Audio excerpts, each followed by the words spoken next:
अस्सलाम वालेकुम दोस्तों, यहाँ पे आपको अफसोसनाक और ताज़ा तरीन ब्रेकिंग न्यूज़ से आगाह कर दें कि पाकिस्तान में बादल फट गए और बड़े पैमाने पर तबाही हो गई। जी हाँ दोस्तों, बहुत ही बड़ी और अफसोसनाक खबर खोलकर सामने आ रही है कि पाकिस्तान के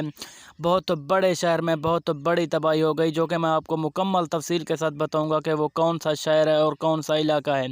तो दोस्तों, इसलिए वीडियो को आपने आखिर तक लाजमी देखते रहना है। उससे पहले दोस्तों, वीडियो को लाइक करके चैनल को सब्सक्राइब करके साथ दिए बेल आइकन को लाजमी इनेबल कर देना है, ताकि इस तरह की खबरों का नोटिफिकेशन आपको हर वक्त और सबसे पहले मिलता रहे और आप रहें बाखबर। जी हाँ दोस्तों, जैसा कि आप सबको मालूम है कि पाकिस्तान में इस वक्त बारिशों का तीसरा स्पेल शुरू हो चुका है और इस्लामाबाद और लाहौर में बड़े पैमाने पर बारिशें हो रही हैं। तो दोस्तों, वहीं पर आज बहुत बड़ी खबर खोलकर सामने आई कि इस्लामाबाद में बहुत ज़्यादा बारिशें हुई, बादल फटने के भी खबरें सुनने को मिल रही हैं और बादल फटे, वहाँ पर बहुत ज़्यादा बारिश आई और सैलाब की सूरत पैदा हो गई और बहुत बड़े पैमाने पर सैलाबी सूरत हाल हो चुकी है और नदी नालों में भी तूफ़ानी आ चुकी है।